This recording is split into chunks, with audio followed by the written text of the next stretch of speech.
All right, let's talk to Nick Sirianni. Certainly not a sophomore. He's a head coach of a 7-2 football team, and the Eagles head coach, usually with us on Tuesdays, but a different kind of week this week, of course, for the Eagles into a Thursday night game. Nick Sirianni brought to us by Bud Light. Pre-game with Devin tomorrow at Xfinity Live, tomorrow night before the game, for the Bud Light football face-off and compete to win a trip. How cool is this? Compete to win a trip to Las Vegas with Bud Light. All right, let's talk to the Eagles head coach, Nick Sirianni, right now. Good morning, Nick.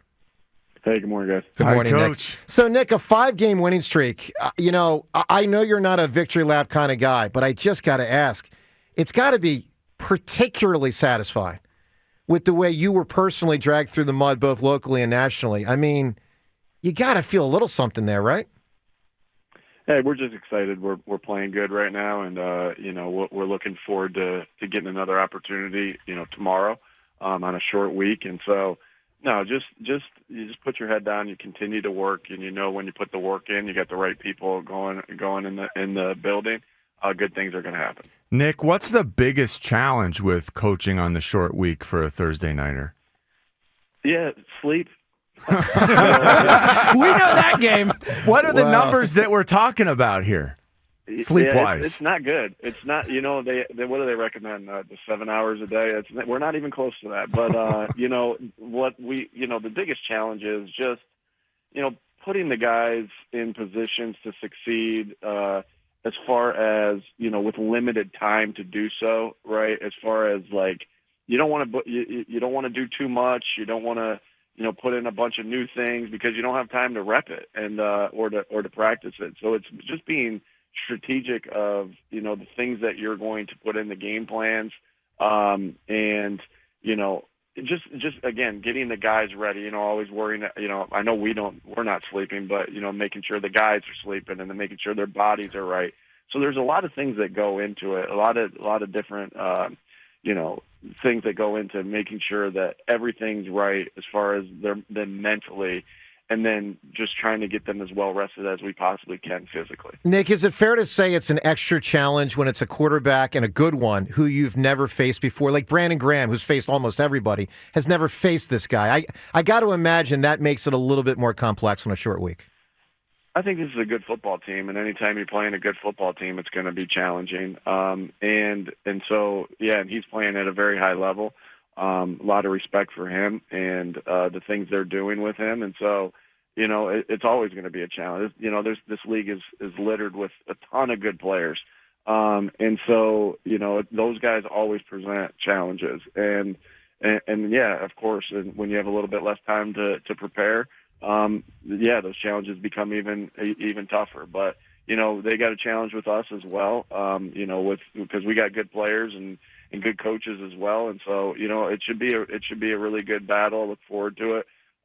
Really look forward to how rowdy it's going to be over in that stadium tomorrow night. And so but a lot of respect for how Jayden Daniels is playing quarterback, and doing it at a high level very early in his career.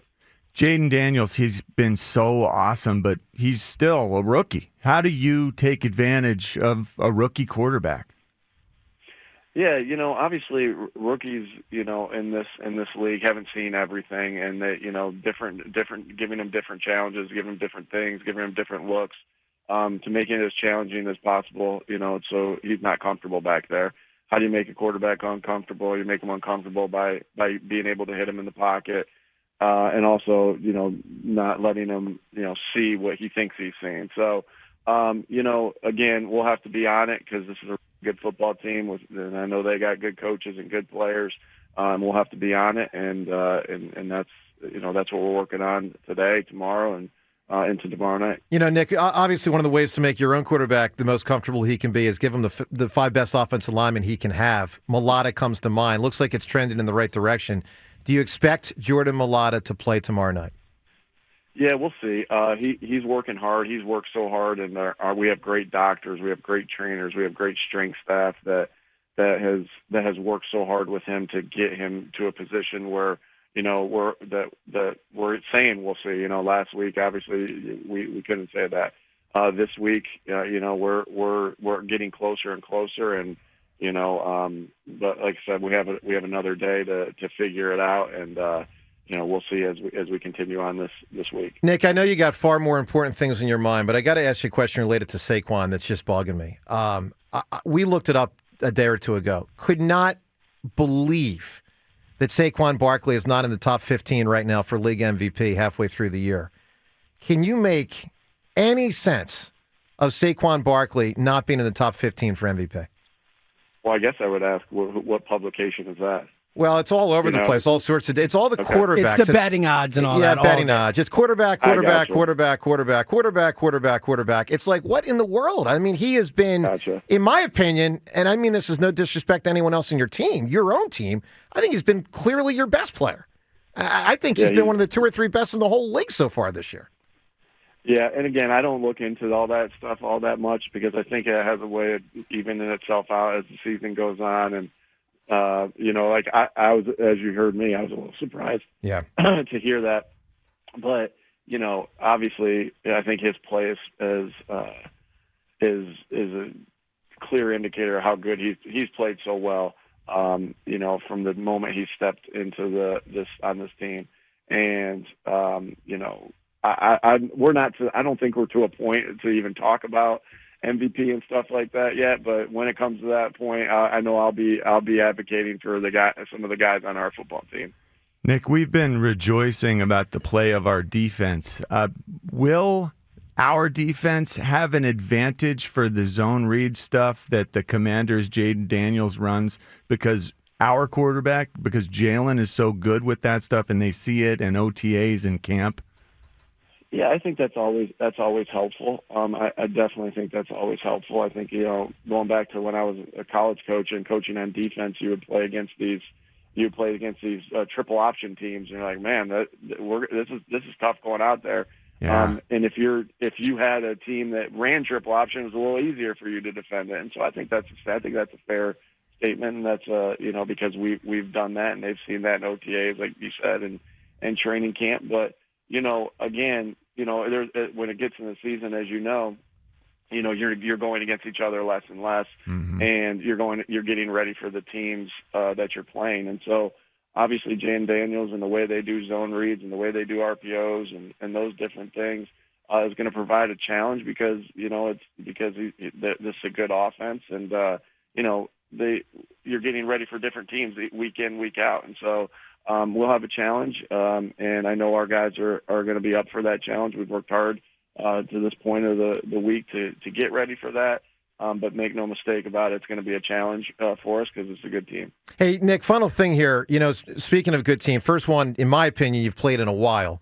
Doesn't mean you try harder, doesn't mean necessarily you prepare any differently, but do you feel something different when it's mid-November, it's getting a little cold, division, at least for the moment, is on the line tomorrow night. Do you feel a little something different when it's a game of that magnitude against a quality club? Every opportunity in the NFL is so precious, right? You only play 17 games, so it's so exciting every time you step out into the field, and the preparation and the work. Like you pour everything you have into each week, and so like every game feels the biggest game for us now. With that being said, I can't wait for a Thursday night game in our stadium like that. How awesome is that against a division opponent? And I love what you said. Like this time, these are the best memories I have of football dating back to when I'm a kid. It's cold. The leaves are falling off the trees and almost off the trees. There's not a lot of games that I remember as a kid or growing up. Like you remember the ones that are cold, that are dreary, that are like gloomy all day, like going into it. That's just, I guess that's my upbringing in the Northeast. Yeah. Northeast football growing true. up. So that you feel it, you just feel like, hey, this is football season. Like what an unbelievable opportunity for us to go out there. So we're excited, no doubt, to be playing a good opponent on Thursday night at home. And like you said, it just feels like football. Yeah, it does. Hey, Nick, good luck tomorrow night. Big game. I hope you get some sleep afterwards and maybe even enjoy a little bit extra time with your family, obviously, with a few, if you're not days off, but extra days before the next contest. Good luck, Nick. Yeah. Thanks, buddy. Yeah, thanks, guys. All right, Thanks, there he is, Nick. Eagles head coach Nick Sirianni. 215-592-9494. You tried there. With what? The a little more hype, the fire. A little more hype, right?